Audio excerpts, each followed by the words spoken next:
Để xếp tới chục tháng rồi.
Nào kìa hả?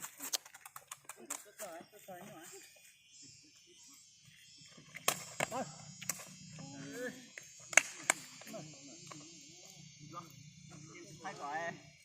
Này là cái chế độ sợ đủ cái này.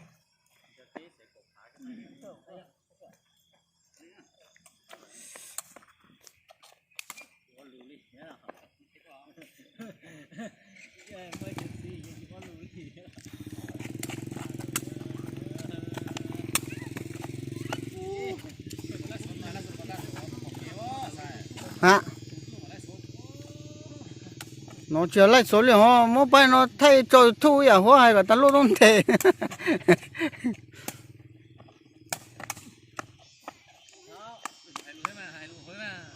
bài nó của tôi mất thay có thay ôi YouTube thay bài nó chậm tới đâu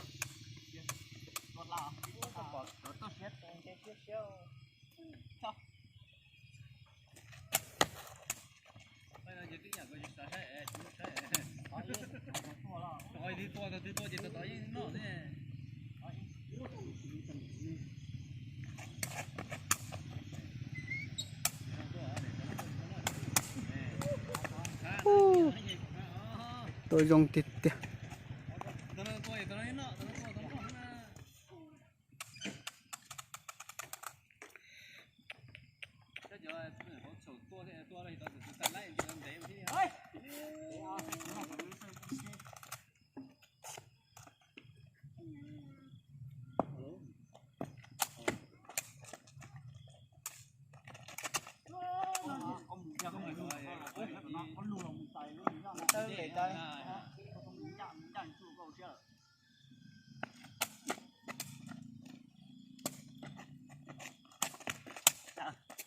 tới rồi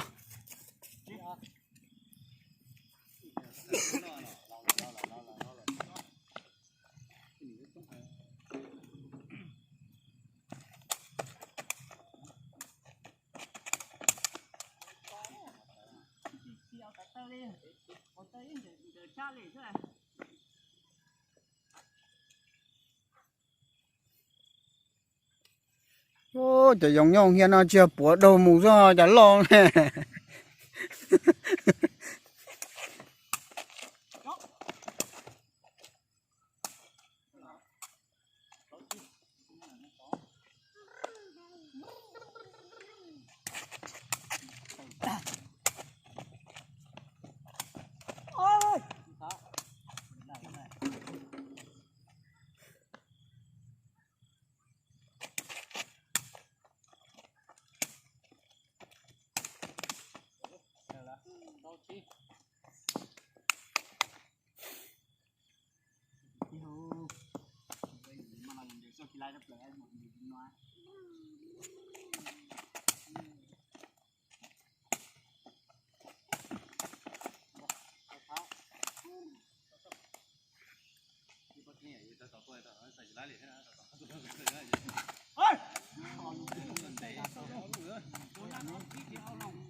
chỉ tia luôn nó chơi à nó chỉ thái là những sạch lá rồi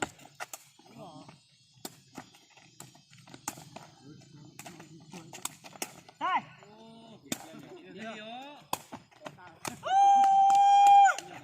nó hay cúi à chứ sai gì vậy lo luôn rồi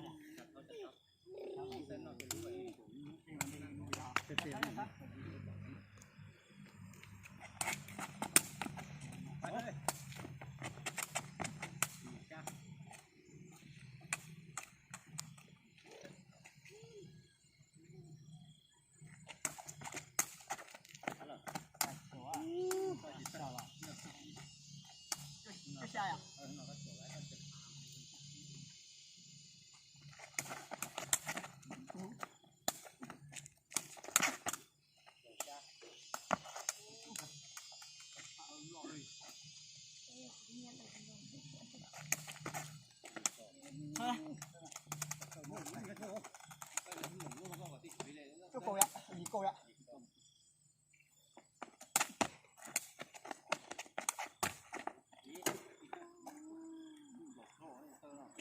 Chứ tôi bỏ nhỏ chạy cho món nhỏ từ lâu nữa đi.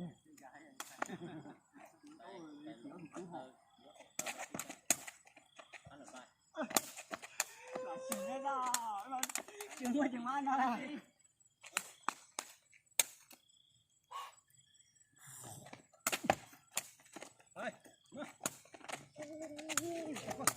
Đó.